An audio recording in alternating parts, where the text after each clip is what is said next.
selamat datang di Ruang Financial, tempat kita ngobrol santai seputar dunia parenting tanpa bumbu penghakiman. Bersama saya, Arya Manda. Hari ini kita akan ngebahas topik yang sering banget bikin ayah dan ibu harus dada di rumah, yaitu badai emosi pada anak usia dini. Mulai dari drama tantrum di tempat umum, sampai gimana sih caranya ngajarin mereka untuk tidak egois dan punya rasa empati. Sudah hadir bersama kita Kak Yuni, seorang mahasiswi dari UMT. Halo Kak, apa kabar? Hai Kak Manda, baik alhamdulillah. Oke, biar para parents tahu nih, siapa sih Kak Yuni ini? Hai parents, perkenalkan saya Yuni Sari, mahasiswi dari UMT Fakultas PG PAUD. Selain mahasiswi, saya juga seorang guru di Taman Kanak-Kanak Sahabat Indonesia. Dan alhamdulillah saya juga seorang ibu Kak Manda. Wah, jadi selain dari pengetahuan teori pembelajaran, ini juga termasuk pengalaman langsung ya Kak? Betul. Maka dari itu parents, cocok banget nih kita ngobrol santai hari ini bareng Kak Yuni, ngebahas topik yang menjadi makanan sehari-hari orang tua banget deh. Baik, kita langsung ke pertanyaan sejuta umat aja ya Kak. Kenapa sih anak usia dini kisaran 2-6 tahun emosinya tuh masih meledak-ledak banget? Kadang kita salah potong roti aja mereka bisa nangis guling-guling. Nah, ini penting banget nih untuk kita pahami secara biologis. Jadi, otak anak usia dini itu belum matang secara sempurna. Bagian otak emosionalnya itu sudah aktif duluan. Jadi kita bayangkan, di dalam otak anak kecil itu ada rem dan gas. Remnya itu otak logikanya tadi, jadi belum pakem istilahnya ya. Sedangkan gasnya itu otak emosionalnya sudah ngebut pol. Jadi jangan heran kalau misalkan seperti masalah salah potong roti aja itu bisa jadi kiamat besar buat dia. Dia sekecewa itu, sefrustasi itu, karena memang otaknya itu belum nalar, otak nalarnya itu belum jalan ya sampai ke sini. Karena otak logikanya itu akan matang sempurna itu nanti di usia 25 tahun yang tadi. Wow, usia 25 tahun. Berarti pas balita otak logikanya masih dalam masa pembangunan ya Kak? Betul, jadi saat mereka marah, merasa kecewa, takut atau marah, mereka belum punya rem tombol otomatis.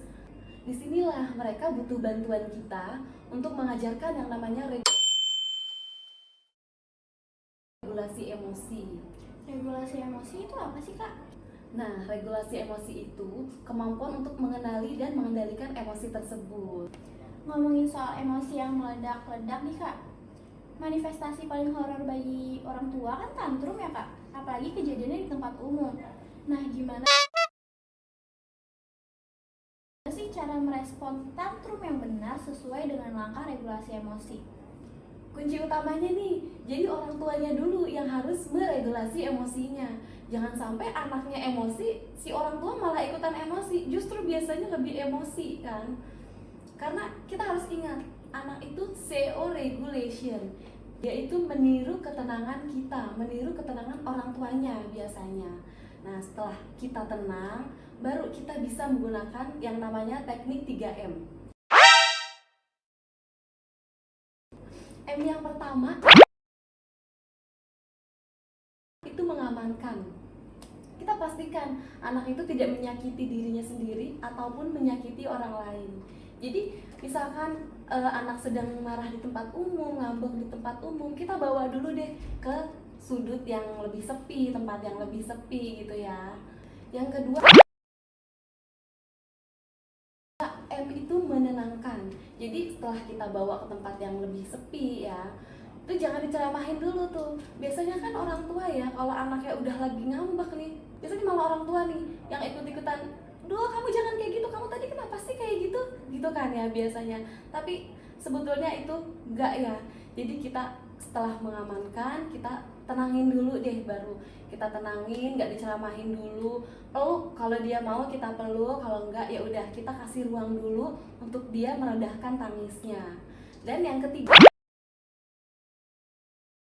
itu melebeli ya, kita harus wajib melebeli, memvalidasi perasaannya. Oh, jadi tadi adik kesel ya karena nggak dibeliin mainannya, karena salah potong rotinya. Dan kita juga jangan malu untuk minta maaf ya. Maaf ya, tadi bunda salah gitu. Oh, jadi melabeli emosi itu penting ya kak, agar anak tahu nama dari perasaan yang ada di dadanya itu. Betul.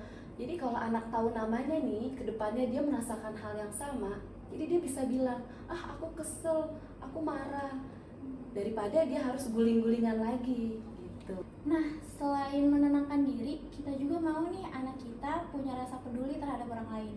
Gimana sih cara kita menumbuhkan rasa empati pada anak usia dini? Karena kan pada usia ini, ego mereka masih kuat-kuatnya. Nah, ini perlu kita semua ketahui ya, empati itu bukannya bakat. Empati itu keterampilan otot yang memang harus kita latih setiap hari. Dan untuk anak usia dini itu, mereka belajar empati melalui apa yang mereka lihat, apa yang mereka dengar, seperti mencontoh orang tuanya, melihat lingkungan sekitar. Itu yang akan dia tiru. Dan ada 3 cara praktis untuk melatih empati anak. Yang pertama itu validasi emosi anak. Jadi jika kita terbiasa menghargai perasaannya anak, anak ini bisa belajar menghargai perasaan orang lain. Yang kedua itu bacakan buku cerita atau buku dongeng ya. Jadi kita nih kan para parents ya, biasanya nih sebelum tidur kita suka bacain buku cerita nih ke anak, dongeng gitu ya. Nah kita boleh tanya tuh ke anak, Adek di cerita tadi kenapa kira-kira si kancil nangis? Memangnya dia kenapa bisa nangis? Alasannya karena apa gitu. Jadi selain kita mengajarkan dia untuk menyimak cerita yang tadi, itu juga kita mengajarkan anak untuk membaca perasaan orang lain. Dan yang ketiga itu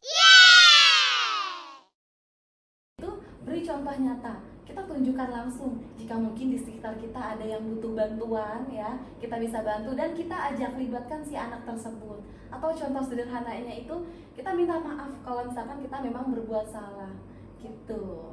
Berarti kalau anak tidak mau berbagi mainan di usia yang masih 3 tahun, itu bukan berarti pelit dan jahat ya kak? Bukan, itu fase perkembangan normal. Jadi pada tahap ini tuh si anak baru belajar konsep kepemilikan.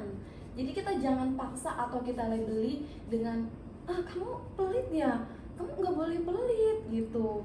Hindari kata nggak boleh atau jangan ya. Dan sebaiknya kita itu bisa ajarkan dia dengan bahasa empati. Nah, kita bilang, temenmu nih kayaknya suka deh sama mainannya, nanti boleh gantian ya bermainnya gitu. Luar biasa banget ya obrolan kita hari ini. Nah, poin pentingnya, pahami keterbatasan otak anak, hadapi tantrum dengan ketenangan kita dulu, dan pupuk empati lewat kebiasaan sehari-hari. Nah kak, boleh minta satu kalimat penting gak buat para orang tua di rumah? Nah, untuk semua parents, anak itu nggak berniat untuk membuat kita sulit melalui tantrumnya. Mereka justru sedang mengalami masa yang sulit dan butuh bantuan kita untuk mengatasinya. Jadilah jangkar mereka saat badai emosi itu datang.